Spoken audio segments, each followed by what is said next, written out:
G'day YouTube, DT here. Thought I'd give a bit of an update. We've got an anniversary coming up in a few days. It will have been almost exactly 1 year since I came to China. And I thought I'd take this opportunity to make a bit of a video about some of the good things, the bad things, and the weird things that have happened to me in the past year. So last August, I went on my first sort of big trip outside of Shenzhen. I've been in China almost 6 months at this point, and I barely actually left Shenzhen. I've been on like a few day trips, hiking or going to the beach or something. But I'd basically been stuck in Shenzhen for 6 months and hadn't really gone anywhere. So I decided I would do a great big China tour. And so it was basically a month-long thing, almost the entire holidays. I first went to Chongqing, so it's a big city in China's interior. Then went to Lhasa and had an 8-day Tibet tour, which was fantastic. Started in Lhasa and then involved a road trip all the way to Mount Everest and back, which was a great experience. I would recommend it, and it's not actually all that expensive. Then went to Xi'an, where you have the Terracotta Warriors and a few other things. Then went on to Beijing and did a few of the touristy things, Tiananmen Square, went to the Great Wall, did all that. Oddly enough, the weather was fantastic, which doesn't often happen in Beijing. I was there in the middle of summer, and actually it was lovely blue skies. I was actually quite amazed because people kept telling me how awful Beijing the pollution is, and I think it is in winter. But when I went there, it was fantastic, and I think I recall seeing in the news at the time headlines to do with like, oh, highest quality Beijing air in 10 years or something. So I think I got fantastically lucky there.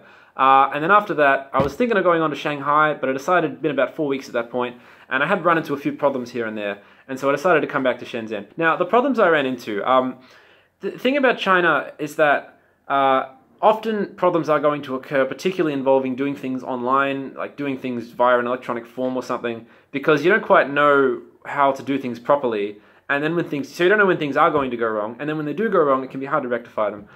Some of the problems I ran into, I wouldn't say at any point it was a complete disaster, but there were a few times where it was really annoying, and I had to fix something that had gone wrong. So the first thing that went wrong, when I booked the train tickets, now this is actually something which is relatively easy to do in China.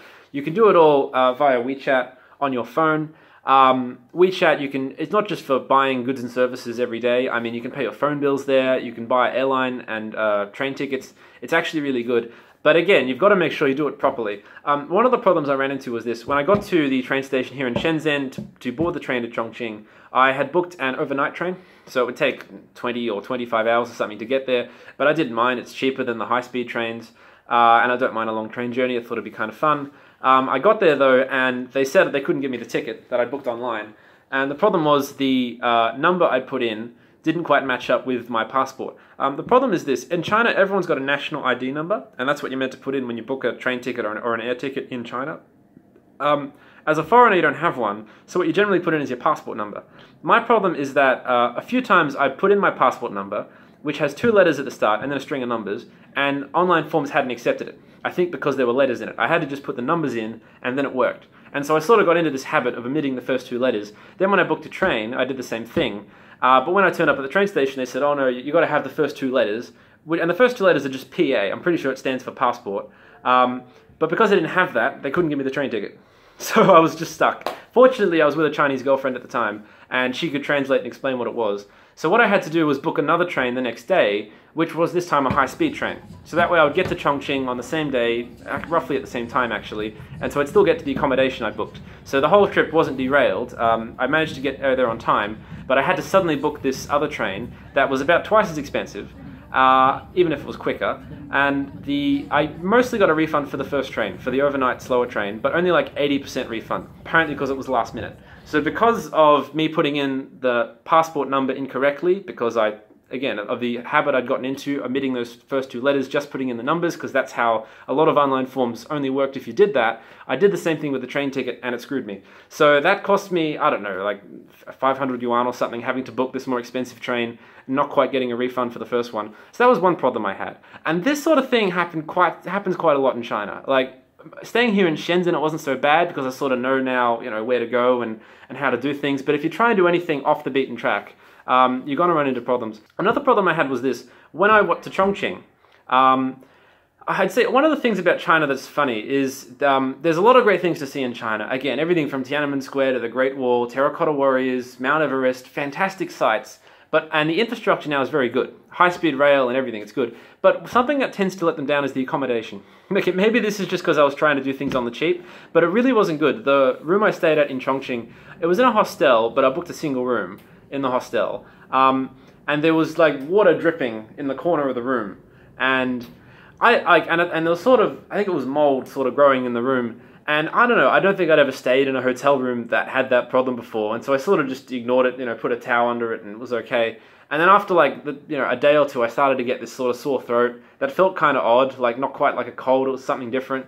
And it was only when I had, I was with a friend, like in the hostel room, that she pointed it out. She's like, oh, maybe that's why you've got a sore throat. And I realized, no, shit, it probably is. I'm just an idiot. I had no idea that this could happen, that having watery, moldy, floor in your apartment could do this. And so I had to ask them, can I change rooms? And they said, all right, we can change you the next day. So I did. And then within a day or so, that sore throat had cleared up again. So I think that was the problem. But by then it was like my last day in Chongqing anyway. So that whole week in Chongqing was kind of wrecked by the fact I had this sore throat that wouldn't go away because of this moldy hostel room that, I don't know, I just never been told that, like if there's water dripping into your room, like I put a towel under it and ignore it. I didn't realize it was like a health risk. Another issue, when I got on the train from Lhasa to, from Chongqing to Lhasa, so again, it was another like 30-hour train, which I booked properly this time. So I hopped on the train, but before I did, going through the station, you have to get your bags and put them through the x-ray machine and everything. It turns out the train stations in China are kind of like the airport back home. Even the metro here in Shenzhen. Every morning I got to go through the metal detector and put my bag through the x-ray machine. I mean, usually there's no line. It doesn't take that long. It's just an extra 30 seconds in the morning that's kind of annoying you got to do. And they do it everywhere here. They don't do that in Australia. In Australia, you just go right in, or you scan your ticket and you go right in. But here, when I went to Chongqing, and I get on the train to Lhasa, I put my bag in the x-ray machine, and they opened it up, and they confiscated, for some reason, my can of deodorant. Yeah, they confiscated this. Just like this. I don't know why. I don't know why you can't bring a can of deodorant, of spray-on deodorant, onto a train to Chongqing. I understand why you can't bring it on airplanes, but they just confiscated it. And what's even weirder is because I had 2 cans and they only took 1. I had 2 cans of spray-on deodorant and they confiscated 1. The other one I got to keep. I guess they just didn't notice it, but they confiscated this. I still had the other one, but the other one was nearly empty. So that one, after I got to Lhasa, that ran out in like 3 days. And then I had no deodorant. And I kept trying to find somewhere to buy it. Like the next 3 weeks, I couldn't find anywhere in Lhasa to buy it, in Xi'an or Beijing. I couldn't find anywhere. I'm sure there are places, but I couldn't find them quickly to buy deodorant.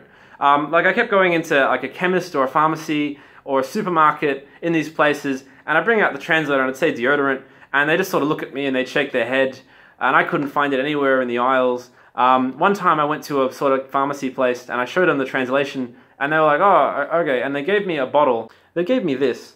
It's in Chinese, so I can't quite read it, but I'm like 99% sure it's insect repellent. That's the closest thing they've got to deodorant. They didn't have any deodorant in this pharmacy. The Chinese, by and large, apparently do not wear deodorant. Now, when I say that, I don't really mean it as an insult. They just apparently don't sweat a lot. I do in Shenzhen. I'm Australian, but we're from England a few centuries back. And so we're from this sort of cold climate that's not very humid. And I come here to Shenzhen and I'll walk around for 10 minutes, like even on a cool day, and I'll start sweating because it's just so humid here. The Chinese don't sweat, so they by and large don't use deodorant. And so for the next 3 weeks, I couldn't find anywhere to buy it. For 3 weeks on this trip, I couldn't find deodorant. Honestly, it's half the reason I didn't go on to Shanghai. I just wanted to come back to Shenzhen because I know of at least one place in Shenzhen, a sort of a Western style place, you can buy deodorant. This is just an issue that I had. It was really weird going through China for 3 weeks in the middle of summer with no deodorant because they confiscated it off me at the train station at Chongqing. And I do not know why. And again, they only took 1. They didn't take 2. So it doesn't even make any sense, like on so many different levels. So what I'm basically saying is, if you're gonna travel around China, just bring some roll-on. Just bring some roll-on deodorant. It's fine. I don't think they're gonna confiscate this. I guess it's not an aerosol. I think you could bring this on an airplane. So that's all the advice I'm giving. Bring roll-on deodorant because they'll confiscate this, and if you ask for something else, they'll give you this. Another problem I had, so I managed to book the train from Chongqing to Lhasa, and again, I booked it weeks in advance. You can buy the tickets, I think, up to 30 days in advance. Before that, you can't buy them, and then after that, people can snap them up really quickly. So I tried to buy a ticket out of Lhasa back to like Xi'an or somewhere, Xi'an, but I couldn't actually do it in time. So I couldn't buy a train ticket. I had to fly out from Lhasa to Xi'an.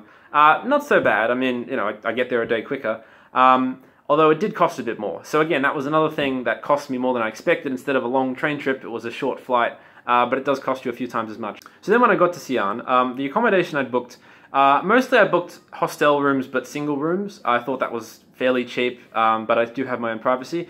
On this one occasion, I thought, you know what, I'll book a group room. I'll book a group room, and then, I don't know, it's a youth hostel, maybe I'll meet some cool people, and I'll start chatting to them, and we can go out and do something.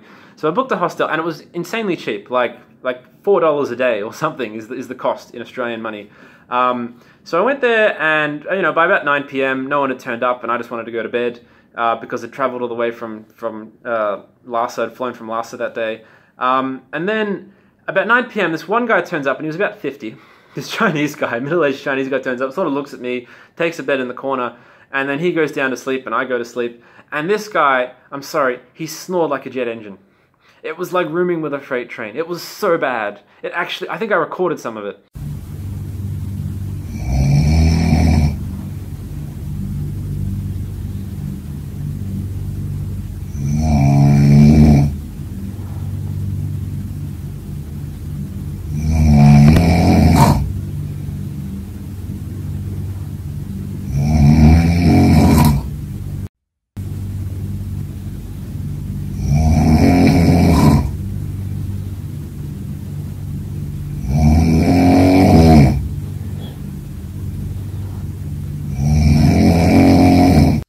Couldn't sleep that night because this guy was like 10 feet away from me and he was that loud. Again, I wondered how this happens at a youth hostel. Like, I don't know how this guy is here exactly. Like, I don't know if he's a homeless guy and this is where he sleeps, or maybe he's got an apartment and a wife and kids and a family, but the wife just kicks him out because he snores. I don't know why, but he comes to a youth hostel and he sleeps there. So I didn't sleep at all that night.